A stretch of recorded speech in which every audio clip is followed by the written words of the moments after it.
కొంచెం హెల్దీగా క్యారెట్ సగ్గుబియ్యంతో పాయసం చేసేద్దామా. నేను ఒక 3/4 లీటర్ పాలు తీసుకున్నాను, కొన్ని సగ్గుబియ్యం నానబెట్టాను, అలాగే క్యారెట్ ఇలా సన్నగా తురిమాను, 4-5 జీడిపప్పు, ఒక 4-5 బాదం పప్పు, కొన్ని గసగసాలు. ఈ గసగసాలు నానబెట్టి మెత్తగా పేస్ట్ చేసి తీసుకొద్దాం.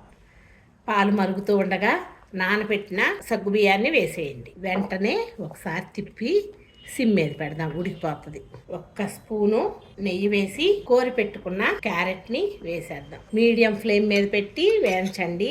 ఇలా వేయించుకున్న క్యారెట్ని బౌల్లోకి తీసేద్దాం. అదే బౌల్లో బెల్లము, సగం పంచదార వేసుకోండి. పంచదార బెల్లం కాంబినేషన్లో ఆ టేస్టే వేరుగా ఉంటుంది. కొంచెం నీళ్లు పోసి పాకం పట్టుకుందాం. చాలా మంది ఏం చేస్తారంటే ఇట్లా ఉన్న బెల్లాన్ని పంచదారని పాయసంలో కలిపేస్తారు. ఆ తప్పు చేయకండి, బూరెల పాకం పట్టండి, ఆ టేస్ట్ వేరుగా ఉంటుంది. ఇలా ఒకసారి ట్రై చేయండి. పాకం రానిద్దాము. ఒకసారి పాకం చూపిస్తాను మీకు. ఇలా రావాలి. ఇలా వస్తే పాయసంలోకి బాగుంది. పక్కన పెట్టేసుకున్నాం. సగ్గుబియ్యం ఉడికింది కదా, గ్రైండ్ చేసి పెట్టుకున్న గసగసాలు, బాదం పప్పు, జీడిపప్పు పేస్ట్ ని వేసేద్దాం. ఇప్పుడు హై మీద పెట్టండి.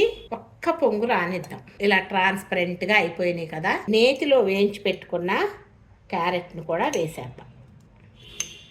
తిప్పి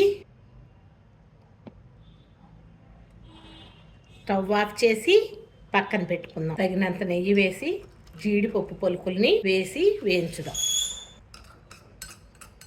గిన్నె వేడికి వేగిపోతాయి. Stove off చేసేసేస్తున్నాం. 4 యాలక్కాయలు దంచుకున్న పౌడరు, జీడిపప్పు పలుకులు వేయించుకున్నవి. చాలా మంది అడుగుతా ఉంటారు, మేము చేస్తే బెల్లం వేయంగానే పాలు ఎందుకు విరిగిపోతున్నాయి అని. పాకం కానీ పాయసం కానీ ఏదైనా ఈ రెండిట్లో ఒకటి చల్లగా ఉండాలి. 2 వేడిగా ఉంటే పాలు విరిగిపోతాయి. సరేనా? నేను పాకం ఇందాకే పట్టి చల్లారబెట్టుకున్నాను కదా, ఆ పాకాన్ని కూడా వేసేయండి. ఒకసారి తిప్పేసుకొని మా బుజ్జి వినాయకుడికి కొంచెం ప్రసాదం నైవేద్యంగా పెట్టి, సమ్మర్లో హెల్దీగాను టేస్టీగాను కూడా ఉంటుందమ్మా. పిల్లలకి పెట్టుకుంటానికి టేస్టీగా ఉంటుంది, పిల్లలు ఇష్టంగా తింటారు. Thank you.